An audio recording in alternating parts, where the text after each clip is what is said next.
Do you ever feel like your manifestations are just out of reach? Like you understand law of attraction and assumption, and you're ready to call in a new reality, but one never comes? You are not alone. Today, we are diving into the 3 most common ways you might be mistakenly sabotaging your own success. Because even one of these can cost you everything. Hi, my name is Allison, and I am here to help you meet up with your desired reality. Let's face it, manifesting is simple, but not always easy. And the last thing anyone wants to do is to accidentally keep their desires from manifesting by committing one of these avoidable mistakes. Now we know imagining, assuming, it is done. That is the easy part. But the tricky part can be in maintaining a belief, a vibrational receptiveness to this new reality. That can feel at the beginning like you're learning how to walk a tightrope. It's hard to find your balance and consistency on this new wavelength. Now, why is that? Let's say somebody has been single for years and is now manifesting a committed relationship. This person's reality is made up of vibrations, of wavelengths that correspond to being single. This is the built-up momentum. So let's view these as like a Jenga tower with a bunch of rectangular vibrations that have built up and created this life of singlehood. And now they're trying to manifest being in a committed relationship. Well, this is a new vibration, a different vibration. It's like introducing something round to this building structure that is rectangular. It doesn't work within the existing structure. You can't continue to build a square rectangular building with something like an orange sitting in the middle. It won't hold up. Now, some people would think and would say, you got to tear it all down. You got to do shadow work and reparenting. And OMG, that sounds like a lot of work. Not interested. Thanks. What's the other solution? Well, the other solution is to get this existing structure to morph into something that can accept the new vibration. And how do we do that? Well, let's think. What is this vibrational structure made of? Beliefs, our thoughts, and our actions. And what are all of those but our identity? This makes up who we are. See, the manifesting is simple. Assume and it is done. But it is the failure to adjust one's identity structure that prevents most people from receiving this new manifestation. Change at an identity level, morphing and adapting at an identity level is the quickest way to meet up, to be a vibrational match to the reality you want to experience. And if we can release one or all of the following common missteps, then you will align so much faster than the other struggling manifestors out there who fail to adjust themselves on an identity level. Let's get into it. Imagine somebody wants to lose 15 pounds. So they create a clear vision of being 15 pounds lighter, maybe imagining what they will do and wear.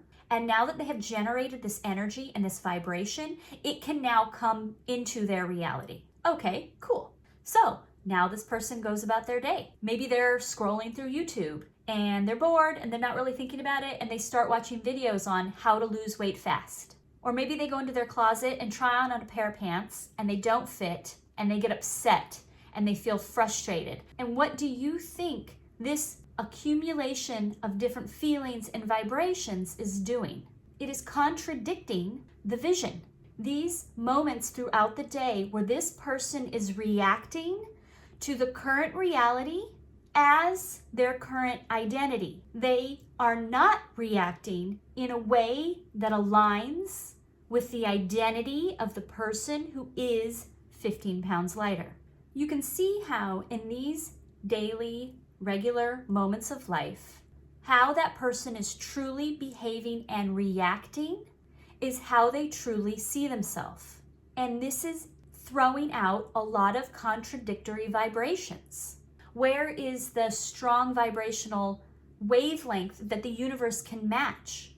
It's kind of all over the place. I'm intending in the morning, and I'm feeling good about it, and then in the middle of the day, I'm ashamed because I ate a ton of cookies for lunch.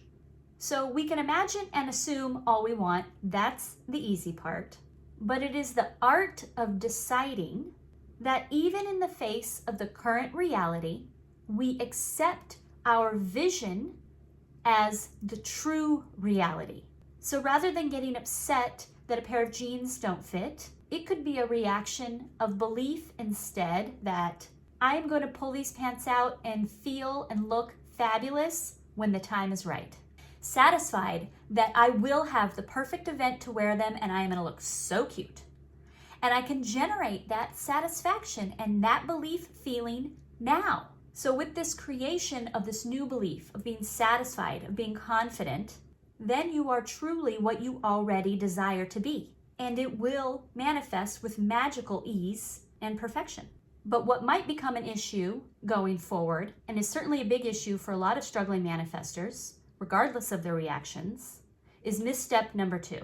So maybe you've got the identity part down, and your reactions are deliberately intentional, but for some reason, it's still not coming. It could be that you are making the following crucial mistake, and that is to take action to compensate for the lack of manifestation. When someone feels overweight and wants to be skinnier, they're in lack, right? There is a major divide between where they see themselves at 150 pounds and where they want to be at 135 pounds. There's no denying there's a big difference in that. So then, oftentimes, people start to take action to compensate, to get them there. If I want to lose weight, I have to force myself to work out, is probably the most common one ever. But if somebody is getting up every morning and forcing themselves to work out from a position of I have to make this happen, then they are stating quite clearly that there is a big vibrational gap from where they are and where they desire to be. Now, this can be a bit tricky because somebody who is slender and fit probably works out. But it's the position you take, it's your perspective, belief, and feelings on the action that makes all the difference.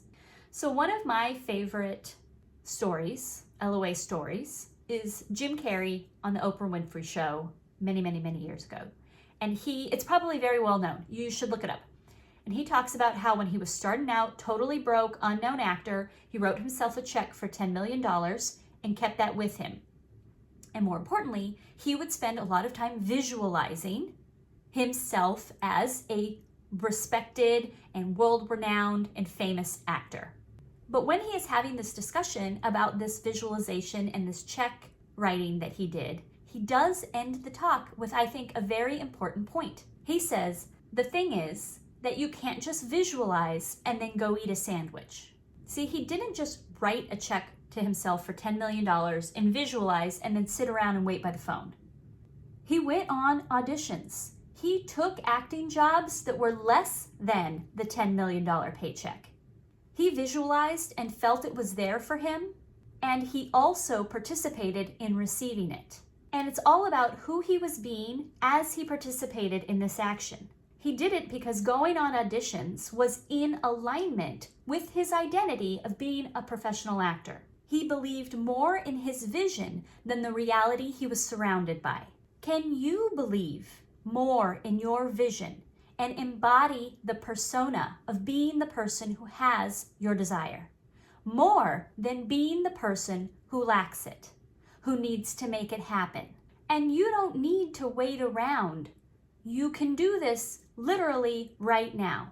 You can right now tell yourself, I am this person. And you can react in ways that align with this identity, and you can take actions that align with being someone who identifies as this person. But they won't have any effect if you don't give yourself this final permission. And there are so many who will never manifest because they will never see past this final misstep. As Neville Goddard writes, the world is the mirror magnifying all that I am conscious of being. Stop trying to change the world since it is only the mirror. Let's say you want to be a novelist and you walk around trying to find inspiration, the next great thing to write that will be entertaining and inspiring. But the problem is that no inspiration will come to you that you have not allowed yourself to receive. Your outside world is a reflection of who you are, of the vibrations that you send out.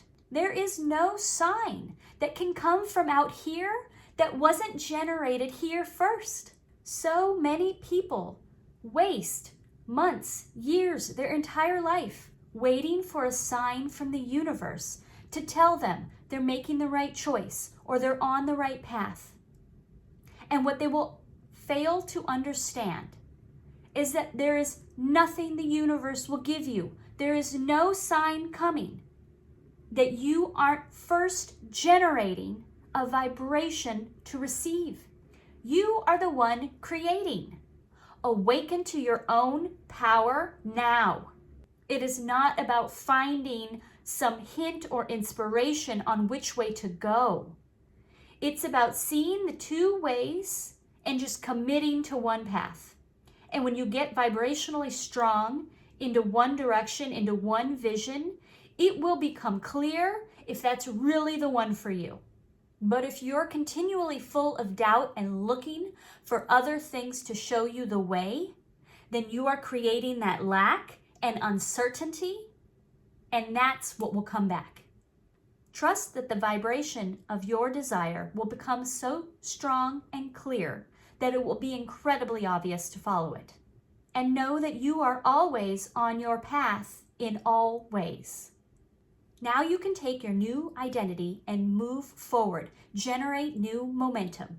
And in order to remain strong in that new identity and vibration, I would strongly recommend that you watch this next video about limiting beliefs so that you can remain steady in your vision and your path and not get clouded and shaky from those old limiting beliefs.